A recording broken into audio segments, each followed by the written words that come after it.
Hi guys, my name is Sanduni Silva and I'm going to present to you the case study of Chantelle. So the key points that stood out to me in this case was Chantelle's age. So she's 16 years old.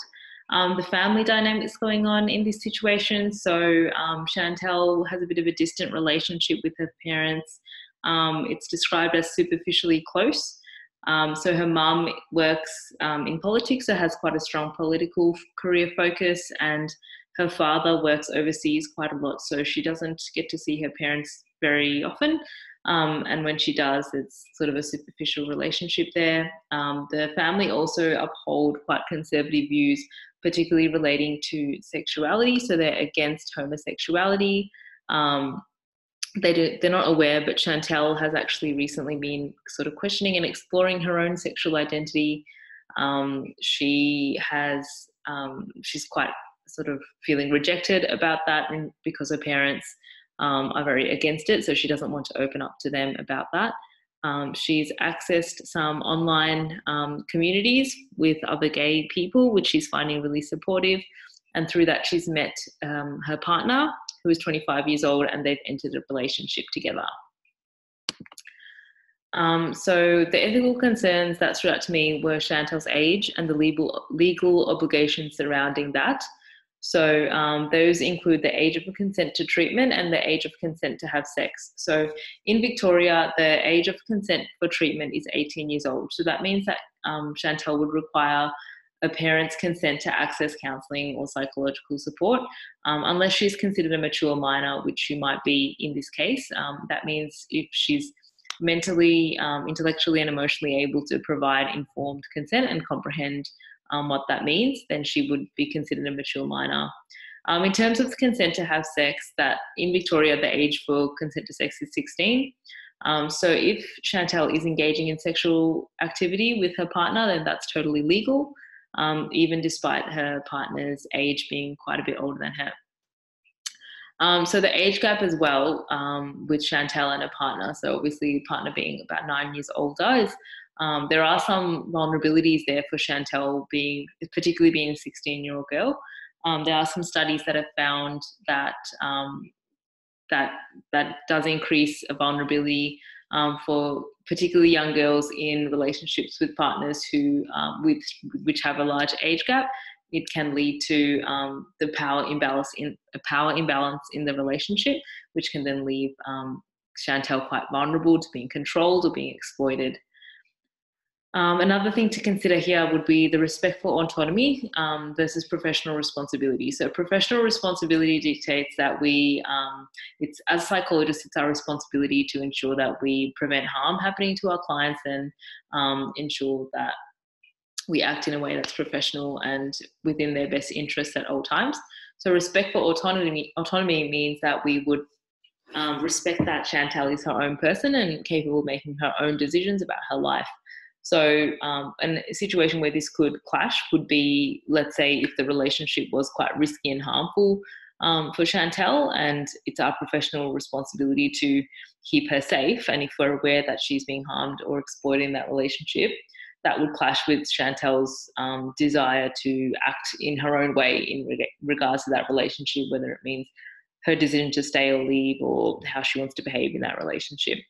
Another way that professional responsibility can clash is with confidentiality. So with confidentiality, as psychologists, we're bound to ensure that everything that's discussed in the sessions is confidential, unless there's, again, a threat to harm. So, for example, it might be our professional responsibility to breach confidentiality by, say, informing Chantelle's parents that the relationship is toxic for her, so that they can intervene and support her in a way that's healthy and protective. That might be required in order to meet professional responsibility. So we'd have to adhere to one code by not adhering to another or breaching another. And for that reason, these are the ethical issues in this case. And these, just to elaborate even more, are the specific APS codes that are relevant to this case. We've touched on some of these already, such as informed consent and confidentiality, professional responsibility as well. Some other ones that are quite important here would be competence in particular. So given Chantelle is part of the LGBTI community and also a 16-year-old woman, it's important that the psychologist working with her is competent to be able to support her given those categories. So they'll have to receive appropriate training, education, or supervision so that they're able to support her given that. These are the ethical guidelines that are relevant as well. So that would involve practice working with women and girls, young people, lesbian, gay, and bisexual clients. So these can inform how a psychologist practices with Chantelle as well. So three theoretical frameworks I wanted to discuss in regards to ethical decision making are, firstly, the teleological perspective. So this is the idea that morality is based on the consequences of a decision. So the consequences that have the least amount of harm to the greatest amount of people would be considered the most moral decision according to the teleological perspective. The deontological perspective relates to duties and intentions. So what's considered moral is someone's justification for behaving in a certain way if it's in line with the duties or obligations, such as professional obligations or religious duties, if they're upholding that and therefore acted in a certain way, regardless of the consequences, that will be considered moral. Virtue ethics is more about the individual characteristics of the person rather than the actual behavior. So someone who is a virtuous person would be someone who acts in a moral, honest way, for example, and therefore they're more likely to to make moral decisions.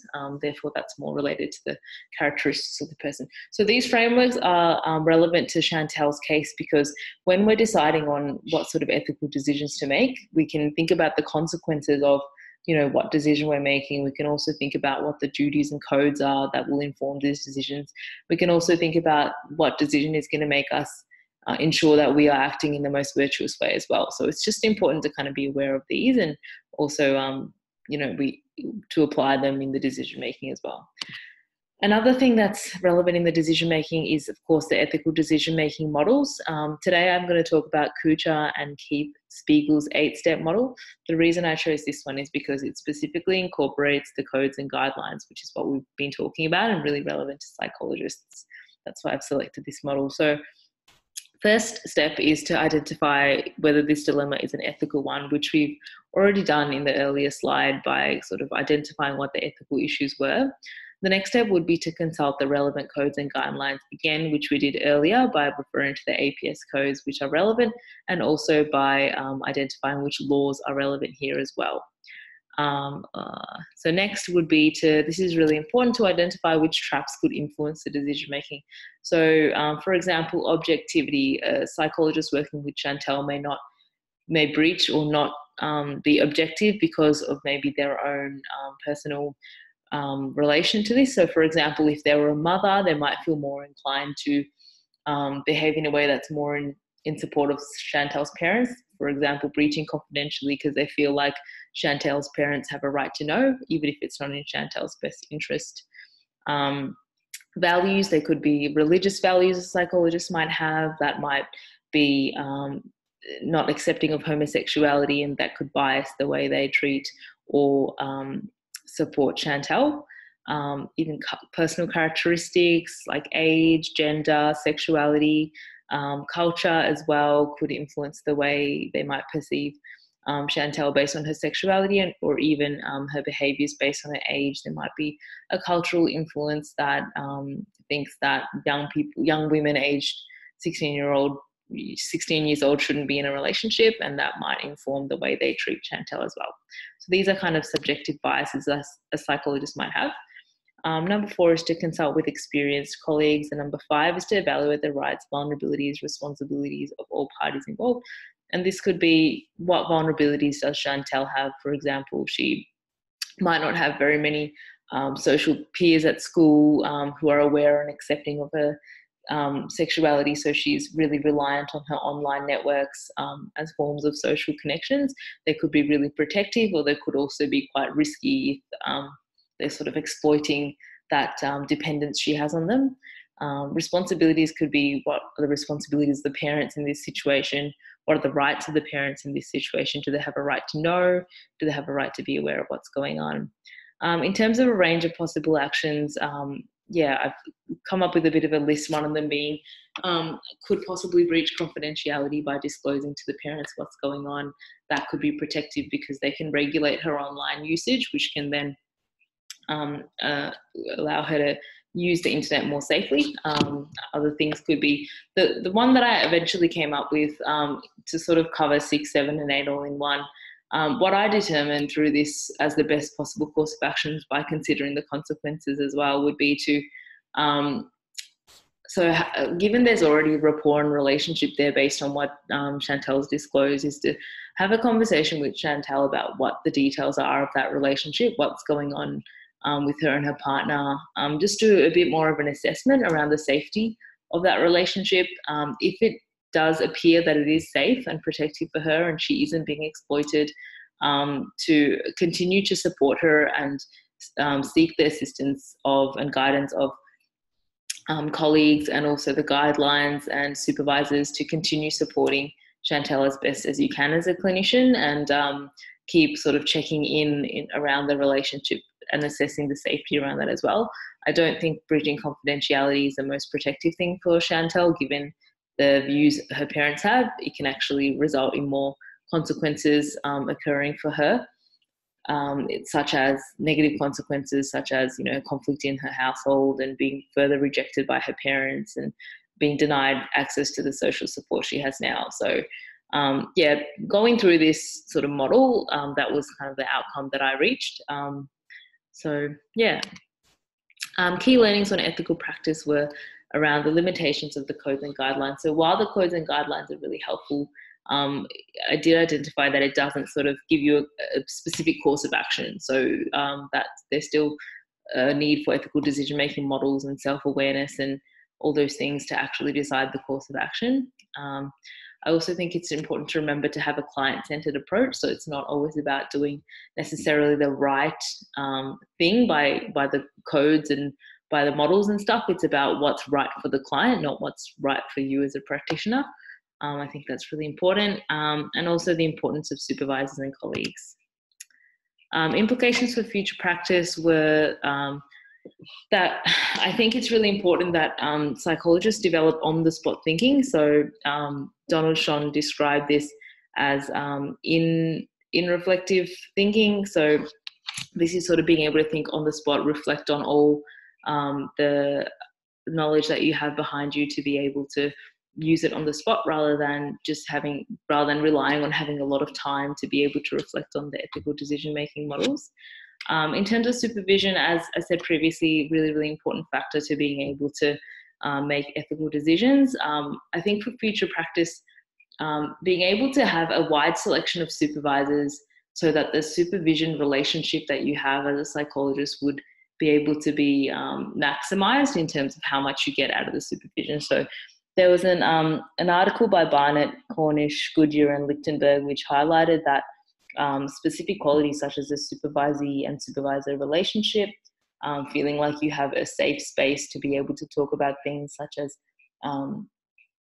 fear of low competence or fear of failure, perceived failure, they're really vulnerable topics that you can only really talk about if you feel comfortable with your supervisor.